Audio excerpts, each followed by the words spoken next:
જીવનની અંદર ઘણા બધા અવગુણ હોય છે, પણ એ અવગુણને દૂર કરવા માટે જો જીવનમાં સાચા સદગુરુનો સથવારો મળી જાય તો ભીતર પડેલા અવગુણને એ દૂર કરી શકે છે.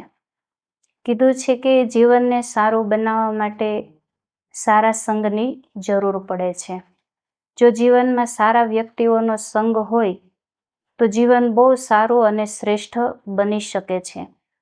જો તમારી સાથે તમારી પાસે 5 વ્યક્તિ એવા હોય, સજ્જન વ્યક્તિ હોય 5, તો તમે છઠ્ઠા સજ્જન વ્યક્તિ છો. પણ એની જગ્યાએ તમારા જીવનની અંદર 5 એવા કુસંગ વ્યક્તિ હોય તો એ છઠ્ઠું કુસંગ વ્યક્તિ તમે છો. તો તમારી આજુબાજુમાં જેવો માહોલ છે એવા તમે બની જાઓ છો. એટલે સાધુ સંતો અને સદગુરુના સાનિધ્યમાં આપણે રહીએ, સત્સંગના સાનિધ્યમાં આપણે રહીએ તો આપણી અંદર સારા ગુણ આવે છે, સારા વિચારો આવે છે અને એના થકી જ આપણું જીવન શ્રેષ્ઠ અને મહાન બને છે. તમે 100 વ્યક્તિમાંથી એક અવગુણ લ્યો તો તમારી અંદર 100 અવગુણ આવી જાય છે. અને જો તમે 100 વ્યક્તિમાંથી એક ગુણ લ્યો તો તમારી અંદર 100 ગુણ આવી જાય છે. ને આમ કરતાં આપણું જીવન શ્રેષ્ઠ અને મહાન બની જાય છે. તો જીવનમાં જે દુર્ગુણ છે એ દુર્ગુણને દૂર કરવા માટે એવા કોઈ વ્યક્તિની જરૂર પડે છે. અને એ સદગુરુ મહારાજની એવી કૃપા થાય છે કે વ્યક્તિના અંદર રહેલા એ દુર્ગુણને દૂર કરી અને એને મહાન બનાવી દેતા હોય છે. જેમ કે આપણે જોઈએ છીએ અને સાંભળીએ પણ છીએ કે એકવાર એક માનસરોવરની હંસલી હતી ને એ પૃથ્વીલોકની અંદર ભૂલી પડી. પછી એ હંસલી વિચાર કરે છે કે અહીંયા મારું તો કોઈ જાણીતું નથી, મને અહીંયા કોઈ ઓળખતું નથી, તો હું ક્યાં જાઉં? એટલામાં એ હંસલી એક કાગડાને જોવે છે અને એ હંસલી કાગડાની પાસે જાય છે અને કહે છે કે તું મારી સાથે વિવાહ કરીશ? હંસલીની વાત સાંભળી અને કાગડો હસવા લાગે છે. શું કામ? તો કે તું ક્યાં માનસરોવરમાં રહેવા વાળી, તું કેટલી સુંદર, અને હું તો પૃથ્વીલોકનો માણસ, હું માનસરોવરમાં રહેતો નથી અને મારી અંદર એટલું કોઈ રૂપ નથી, કોઈ ગુણ નથી, અને તું એમ કહે છો કે મારી સાથે વિવાહ કરીશ? તો હંસલી એમ કહે છે કે હું માનસરોવરથી ભૂલી પડી છું, અહીંયા હું કોઈને ઓળખતી નથી, તો તું મારી સાથે વિવાહ કર. હંસલીની વાત સાંભળી અને કાગડો કહે છે કે વિવાહ તો કરી લો, પણ તારો શું ભરોસો, કાલે સાથ છોડીને જતી રહી તો? તો હવે આ કહાની સાંભળીને સૌથી પહેલા તો આપણા મનમાં એ જ પ્રશ્ન ઉઠશે કે આ કોઈ પક્ષીની વાત છે. પણ હકીકત આ કોઈ કાગડો અને હંસલીની વાત નથી, આ કોઈ પક્ષીની વાત નથી, પણ આપણા સંતોએ એમ કીધું કે મનરૂપી કાગ છે અને સુરતારૂપી હંસલી છે, હે ને? અને એ આ પૃથ્વી લોકની અંદર અજ્ઞાનતાના આવરણમાં એ ભૂલી પડી છે. હવે એ સુરતાને શબ્દરૂપી કાગને મળવું છે, હે ને? શબ્દરૂપી કાગને એને મળવું છે એટલે એ આગ્રહ કરે છે કે મારી સાથે વિવાહ કર લે. તો કાગડો એમ કે છે કે વિવાહ તો કરું, પણ તારો શું ભરોસો, પેલા મને વચન આપ તો હું તારી સાથે વિવાહ કરું. હંસલી કાગડાને વચન આપે છે કે મારા પ્રાણના ભોગે પણ ક્યારેય હું તમારો સાથ નહીં છોડું, તમે મારી સાથે વિવાહ કરો. સદગુરુની કૃપા થાય તો આ મનને એ આત્માની સાથે મિલન કરાવી દે છે અને આઠો પહોર એ વ્યક્તિ એ અમૃત રસને પીવે છે અને આનંદ એ સુખને એ પ્રાપ્ત કરી શકે છે. તો અહીંયા બંનેના વિવાહ થાય છે. ઘણા વર્ષો સુધી એ પૃથ્વી લોકની અંદર વિચરણ કરે છે. પણ તમને તો ખ્યાલ જ છે કે સાસરિયાની અંદર ગમે એટલું સુખ હોય પણ એક દીકરીને પોતાનો પિયર અમુક પ્રસંગ વાર તહેવારે એને યાદ આવે છે. ફિક્સ જ હોય છે કે 11 કરવા ત્યાં જવાનું, રક્ષાબંધન કરવા માટે ત્યાં પિયરમાં જવાનું. બસ આ હંસલીને પણ ઈચ્છા થઈ એને માનસરોવરની યાદ આવી અને કાગડાને કહે છે કે તમારા દેશમાં તો ઘણો સમય આપણે રહ્યા, ચાલો ને હવે મારા દેશમાં જઈએ. તો એ વ્યક્તિ સજ્જન છે કે 60 વર્ષ, 70 વર્ષ, 80 વર્ષ આ સંસારની અંદર રહે અને આટલા વર્ષો ગયા પછી પણ જો એના મનની અંદર એવો વિચાર આવે ને કે મારે મારા પિયુ પરમાત્માના દેશમાં જવું છે, પિયુ પરમાત્માને મળવું છે, તો એ બહુ સારો માણસ છે. કારણ કે આવો સુંદર વિચાર જીવનની અંદર ઉઠે એ પણ બહુ મોટી વાત છે. જેમ હંસલીને એમ થયું કે મારે મારા દેશમાં જવું છે, તો એ પોતાના પતિને સમજાવે છે. એમ મનુષ્યએ પોતાના મનને સમજાવવાનું છે કે બહુ વર્ષ આપણે આ સંસારની અંદર રહ્યા, બહુ જગતના કામ આપણે કરી લીધા, બહુ વ્યવહાર આપણે કરી લીધા, ચાલો હવે આપણી અવસ્થા થઈ ગઈ છે, ઉંમરનો પડાવ બદલાય છે, હવે આપણે હરિનામની કમાણી કરી લઈએ, પ્રભુ પરમાત્માને મળવાનો સમય છે, આપણે ઈશ્વરની સાધના કરી અને અગમ દેશની યાત્રા કરીએ, આપણે પણ એ માનસરોવર સુધી પહોંચીએ. તો કાગડો એમ કે છે કે જો હું તને કહેતો હતો ને કે સમય આવશે તો તું મારો સાથ છોડી દઈશ. હંસલી કે છે કે સાથ છોડવાની વાત જ ક્યાં છે, હું તો મારું વચન મને યાદ છે, હું મારું વચન ક્યારેય ભૂલીશ નહીં, પણ હું એકલી ને આપણે બંને સાથે જઈએ. કાગડો કે છે કે તારી અંદર ઉડવાની એટલી શક્તિ છે કે તું માનસરોવર સુધી પહોંચી શકે, પણ કાગડાની અંદર એટલી ઉડવાની શક્તિ હોતી નથી. એટલે એમ કે છે હું આટલી ઉડાન ભરી શકું નહીં. આપણે મનથી એટલા તૂટી ગયા છીએ, મનથી એટલા હાર સ્વીકાર કરી લીધી છે કે અમારાથી ભક્તિ ન થાય, અમારાથી ભજન ન થાય, અમે ક્યાં એ મોક્ષ મેળવવાનો, આ ક્યાં સંસારની અંદર, અહીંયા ક્યાં ભગવાન છે, આવા અનેક પ્રકારના માય કાંગલા જેવા વિચાર કરીને આપણે બેઠા રહીએ છીએ કાગડાની જેમ કે અમે ઉડી શકીએ નહીં. તમે આકાશમાં એક ચકલીને ઉડતી જોઈને વિમાન ઉડાડી દીધું, પાણીની અંદર તમે એક માછલીને જોઈને મોટા મોટા વહાણ એની અંદર તરતા કરી દીધા, અને એનો એ જ માનવી આજે એમ કે છે કે અમે ભગવાનની ભક્તિ ન કરી શકીએ, અમારાથી સત્સંગ ન થાય, અમારાથી ભજન ન થાય. તો આ વિચારો પેલા મનથી આપણે એકદમ તૂટી ગયા છે, મનથી હાર સ્વીકારી લીધી છે કે આ અમારાથી થાય નહીં. પણ જો દ્રઢ સંકલ્પ હોય ને તો બધું જ મનુષ્ય જે ધારે એ કરી શકે છે. પણ હંસલીને વારંવાર સમજાવે છે ને કે છે કે તમારાથી જ્યાં સુધી ઉડાય ને ત્યાં સુધી તમે ઉડજો, અને જો તમે થાકી જાઓ તો તમે મારી પીઠ ઉપર બેસી જજો. સંતો એમ કે છે કે તો 5 મિનિટ ધ્યાનમાં બેસ, 5 મિનિટ નો બેસાય તો 10 મિનિટ બેસ, એમ ધીરે ધીરે તું ધ્યાનમાં બેસ, ધીરે ધીરે નામ સુમિરણ કર, અને આમ કરતા કરતા એક દિવસ તું તારા ધ્યેય સુધી પહોંચી શકે છે. અને કાગડાને આ વાત ગમે છે અને એ પણ હંસલીની સાથે સાથે ઉડવા લાગે છે. બંને ઉડતા ઉડતા જાય છે. આની ઉડવાની ક્ષમતા પૂરી થઈને એટલે એ થાકી ગયો એટલે હંસલીની પીઠ ઉપર બેસે છે. અને હંસલીની પીઠ ઉપર બેસે છે એટલે તરત એને વિચાર આવ્યો કે અરે ક્યાં સુધી કોકના ભરોસે ઉડવાનું. કાગડાને અંદરથી આત્મબળ જાગ્યું કે ક્યાં સુધી કોકના ભરોસે ઉડવાનું. એમ સંસારમાં પરિવારની અંદર પણ એવું થાય છે, 5 સભ્ય રહેતા હોય તો 4 વ્યક્તિ મહેનત કરતા હોય છે, પણ એક વ્યક્તિ બીજાના ભરોસે જ બેઠું હોય છે કે એ ઘરની અંદર કમાઈને લાવે છે તો આપણે કઈ કમાણી કરવાની જરૂર નથી. બીજાના ભરોસે, પરાધીનને સ્વપ્નમાં સુખ હોતું નથી, તો બીજાના ભરોસે આપણે નથી રહેવાનું. આપણને ઈશ્વર એટલા સક્ષમ બનાવ્યા છે, આપણને એટલા શક્તિશાળી બનાવ્યા છે, તો આપણે આપણા ધ્યેય સુધી આપણે જાતે જ પહોંચવાનું છે. તો જેવા જ આવા વિચારો એને આવે છે, તેને સ્પર્શ થયો એટલે કાગડાના વિચારો બદલાય છે. એમ જીવનમાં જ્યારે કોઈ સંતનો સાનિધ્ય મળી જાય, કોઈ સંતના, કોઈ ગુરુના ચરણ સ્પર્શ થાય તો માનવની મતિ બદલાઈ જાય છે, અને એ બદલેલી મતિ વ્યક્તિને ક્યાંથી ક્યાં સુધી પહોંચાડી દે છે. તો આકાશની અંદર એ કાગડો પણ ધીરે ધીરે ઉડવા લાગે છે, અને સંકલ્પ એનો એટલો દ્રઢ હતો કે એક સમય એવો આવ્યો કે બંને માનસરોવરે પહોંચી ગયા. હવે અહીંયાથી થયું શું?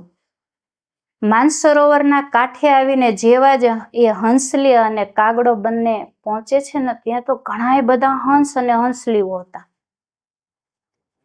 તો બધાએ કહેવા લાગ્યા કે આ કાળો પુરુષ કોણ છે અને અહીંયા કેમ આવ્યો છે, અને માનસરોવરની અંદર બધા ધોળા જ રહી શકે, અહીંયા કોઈ કાળા રહી શકે નહીં. તો એ કાળો પુરુષ કોણ છે? માનવીનું મન છે, જે મલિન મન છે. અગર ભગવાનના દર્શન કરવા છે, પ્રભુના દ્વારે જવું છે, તો મનને પેલા હંસ જેવું ચોખ્ખું કરવું પડશે, હે ને? મન કાળું હશે, મનની અંદર મેલ હશે, તો એ જીવાત્મા ક્યારેય માનસરોવર સુધી પહોંચી શકતો નથી. પૂજાની થાળીમાં ચોખા ને ફૂલ ને અગરબત્તી લઈને આપણે મંદિરમાં ભગવાનની પૂજા કરવા માટે તો જઈએ છીએ, થાળીમાં ચોખાઈ મૂકીએ છીએ, પણ સૌથી પહેલા આપણે એ વિચાર કરવાનો કે શું આપણું મન એ ચોખા જેવું ચોખ્ખું છે?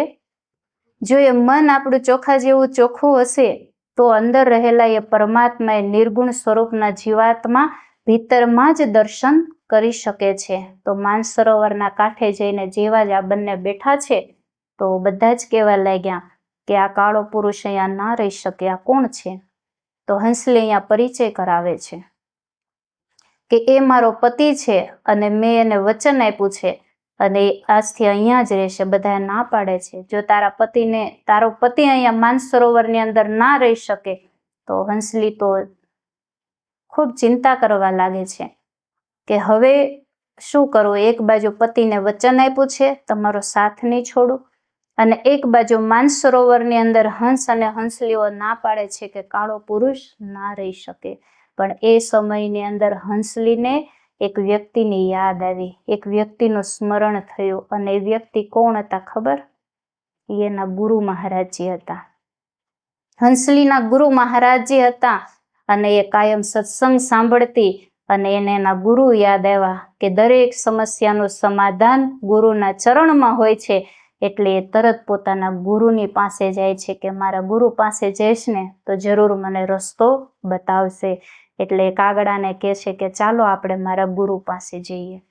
બંને જણા ગુરુની પાસે જાય છે અને એ હંસલી જઈને ગુરુ મહારાજજીને એમ કે છે કે ગુરુ મહારાજજી મારા પતિને ધોળો કરી દો ને. અને ગુરુ મહારાજજી આમ કાગડાની ઉપર આમ એવો પ્રેમથી હાથ ફેરો ને તો કાગડો ધોળો થઈ ગયો.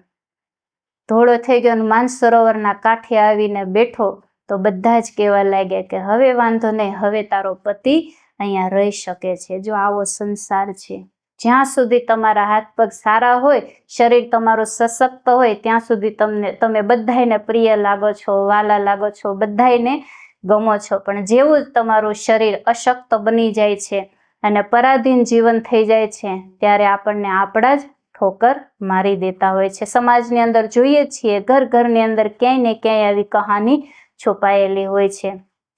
તો આ સમાજની સ્થિતિ છે અને જેવો જ એ ધોળો થઈ ગયો એટલે બધા જ એને અનુમતિ આપે છે કે તમે આ માનસરોવરની અંદર રહી શકો. બંને જણા ત્યાં રહે છે, પણ કાગડાનો સ્વભાવ છે અને એ કાગડાને ભૂખ લાગે છે. જેવી જ એને ભૂખ લાગે છે એટલે એ હંસલીને કહે છે કે મને બહુ ભૂખ લાગી છે. હવે હંસલી તો વિચાર કરવા લાગી કે કાગડાનો ખોરાક અલગ છે, હંસનો ખોરાક અલગ છે. એ તો માનસરોવરના સાચા મોતી ખાય. તો હંસલી એ કાગડાને માનસરોવરના મધ્યમાં લઈ જાય છે અને કહે છે કે તમને જ્યારે જ્યારે ભૂખ લાગે ને ત્યારે મારી પીઠ ઉપર ચાંચ મારી અને થોડું થોડું માંસ તમે ખાઈ લેજો. બાકી અહીંયા જે તમારો ખોરાક છે એ માનસરોવરની અંદર તમને મળશે નહીં. આજે સમાજની આવી સ્થિતિ છે. ઈશ્વરે અંદર અમૃત મૂક્યો છે તો આપણે શું પીએ છીએ? બધાને ખબર જ છે. અને એ પીવે છે ને એવો નશો ચડે છે કે વ્યક્તિ પોતાના જીવનને ધોઈ બેસે છે. નહીં ખાવાની વસ્તુ ખાય છે. આજે વ્યસનોની પાછળ મનુષ્ય એટલો પાગલ બની ગયો છે. અંદર ઈશ્વરે અમૃત પાન મૂક્યું છે.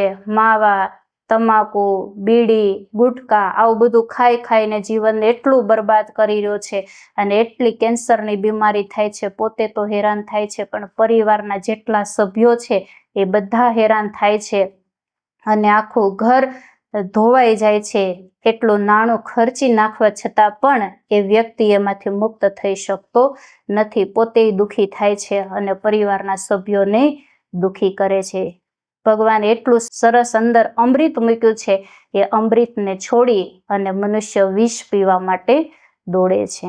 માનસરોવરના કાંઠે બેસી ગયો, પણ જે એની વૃત્તિ હતી, એનું વ્યસન હતું, એ છૂટ્યું નહીં. પણ સંતો કહે છે કે વ્યસનની એટલી જ બધી લત હોય ને, તો તું ભક્તિનું વ્યસન કર, તું ભજનનું વ્યસન કર, તું સત્સંગનું વ્યસન કર. વ્યસન તો તું હનુમાનજીને સત્સંગમાં સૌથી પહેલા આવતા અને સત્સંગમાં સૌથી છેલ્લે જતા રહેતા. અને આજે સમાજમાં આપણે જોઈએ તો પ્રસાદનો ટાઈમ થાય ને ત્યારે જઈએ, એનાથી ઊંધું થઈ ગયું છે. તો કહેવાનો ભાવ એ છે કે સાર વસ્તુને છોડી, અમૃત તત્વને છોડી અને જીવાત્મા વિષની પાછળ પાગલ બન્યો છે. તો હવે એકવાર સમસ્યાનું સમાધાન થાય, બીજી વાર સમસ્યાનું સમાધાન થાય, પણ હવે વારંવાર એને ભૂખ લાગે છે. એવું તો નથી કે એકવાર ભોજન કરી લીધા પછી બીજી વાર ભૂખ ન લાગે. તો હંસલી પાછી ચિંતામાં પડે છે અને ગુરુ મહારાજજીની પાસે જાય છે અને કહે છે કે ગુરુ મહારાજજી, મારા પતિનો જે ખોરાક છે એ તમે બદલી આપો ને. એટલે ગુરુ મહારાજે વળી પાછો એના કંઠે હાથ ફેરવે છે અને તરત એનો ખોરાક બદલાઈ જાય છે. આમ કરતાં કરતાં એ માનસરોવરની અંદર ઘણા સમય સુધી રહે છે અને પછી તો એનો જે સ્વભાવ હતો એ મૂળ સ્વભાવ એનો પ્રગટ થાય છે ને કાગડો બોલે છે. અને જેવો જ કાગડો બોલે છે એટલે બધા હંસ અને હંસલીઓ કહેવા લાગ્યા કે તારા પતિને કે બોલે નહીં, જો એને અહીંયા રહેવું હોય ને તો એને અહીંયા કાંઈ બોલવાનું નહીં. સમાજમાં આવું જ છે. જો તમે સારું બોલશો તો બધાયને ગમશો, અને જો તમે કડવા શબ્દો બોલશો તો ઘરનાને, પારકાની તો વાત છોડો, પણ ઘરનાને આપણે ગમવાના નથી. સારી વાણી હશે તો 5 વ્યક્તિને તમારી પાસે બેસવાની ઈચ્છા થશે, પણ જો કડવી વાણી હશે તો કોઈને પણ તમારી સાથે બેસવું કે બોલવું ગમશે નહીં. તો કાગડાની કર્કશ વાણીને જોઈને, સાંભળીને બધા હંસ અને હંસલીઓ કહેવા લાગ્યા કે તારો પતિ અહીંયા માનસરોવરની અંદર રહી શકે, પણ એને કહે છે કાંઈ બોલે નહીં, કારણ કે એ બોલે છે ને એ અમને ગમતું નથી. તો હવે જેને બોલવાનો સ્વભાવ હોય એ માણસ મૂંગો કેવી રીતે રહી શકે. તો વળી પાછી એના ગુરુ મહારાજજીની પાસે જાય છે અને ગુરુ મહારાજજીને કહે છે કે ગુરુ મહારાજજી, હવે તમે મારા પતિને હંસ બનાવી દો. ગુરુ મહારાજજી જેવો જે કાગડાની ઉપર હાથ ફેરવે છે એટલે એ હંસ બની જાય છે. હંસ બની ગયો, માનસરોવરના કાંઠે આવીને બેઠા ને એટલે એ બોલ્યો ને એટલે બધા કહેવા લાગ્યા તારા પતિને કે ને હજી 2 વાતો કરે, તારા પતિને કે ને હજી 2 વાતો કરે. તો કહેવાનો ભાવ એ છે કે વાણી એની ફરી ગઈ, એનો ખોરાક ફરી ગયો અને એનું આખું જીવન બદલાઈ ગયું. ક્યારે બદલાણો? તો કે ગુરુની પાસે ગયા પછી. પણ જતાં જતાં ગુરુ મહારાજીએ હંસલીને એમ કીધું કે બેટા એક સવાલ છે. તો હંસલી કહે છે કે બોલો ગુરુ મહારાજી, શું સવાલ છે? ગુરુ મહારાજી કે બેટા તું મારા દ્વારે 3 વાર આવી. પહેલી વાર આવી ત્યારે તે તારા પતિનો કલર બદલાયો, બીજી વાર આવી ત્યારે ખોરાક માટે કીધું, ત્રીજી વાર આવી ત્યારે વાણી ફેરવી. તો તું પહેલી જ વાર આવી અને ત્યારે તે કહી દીધું હોત કે ગુરુ મહારાજી મારા પતિને હંસ બનાવી દો, તો શું ત્યારે તારા પતિને હંસ ન બનાવી દે? તને વિશ્વાસ નહોતો? ત્યારે હંસલીએ કીધું કે ગુરુ મહારાજી, મને વિશ્વાસ હતો કે હું એકવાર કહીશ અને તમે આવું કરશો, પણ આ 3 ધક્કા ખાધા ને ત્યારે મારા પતિને ખબર પડી કે વાણીની શું કિંમત છે, રૂપની શું કિંમત છે અને ખોરાકનું શું મહત્વ છે. આ 3 ધક્કા ખાધા ને પછી એ મારા પતિને સમજાણું અને આ ત્રીજી વાર જ્યારે આવી ને ત્યારે હું નથી આવી, મારો પતિ મને અહીંયા લઈને આવ્યો છે. તો કહેવાનો ભાવ એ છે કે મન ક્યારેય ઈચ્છતું નથી કે આપણે મોક્ષના માર્ગ તરફ આગળ વધીએ, પણ વારંવાર સંસારની અંદર એને સારા અને નરસા અનુભવ થાય છે અને આત્માની ચોટ થાય. ભીતર જ્યારે મનમાં એને ચોટ લાગે છે અને ભીતરથી જ્યારે જીવ જાગે છે કે મારે એ પ્રભુના દર્શન કરવા છે, મારે એ પ્રભુની ભક્તિ કરવી છે અને મનથી જ્યારે આવી જિજ્ઞાસા પ્રગટ થાય, મનથી જ્યારે આવા પ્રશ્ન ઉઠે છે, ત્યારે જ એ જીવાત્મા જ્ઞાનને જાણી અને પોતાના જીવનને સફળ અને સાર્થક બનાવી શકે છે. બીજાના કહેવાથી નહીં, પણ પોતાના મનથી જ્યારે એવો વિચાર આવે કે આટલું સુંદર અણમોલ જીવન મળ્યું છે અને એ જીવનની અંદર મારે આત્મતત્વને જાણવું છે, એ વિકારને દૂર કરવા છે, એ દુર્ગુણને દૂર કરવા માટે મારે એવું જાતે જ ગુરુના શરણમાં જવું છે. જો આવો મનથી વિચાર આવશે તો જરૂર એ પોતાના જીવનને સફળ અને સાર્થક બનાવી શકે છે. પ્રેમથી બોલો શ્રી સદગુરુદેવ મહારાજ કી જય.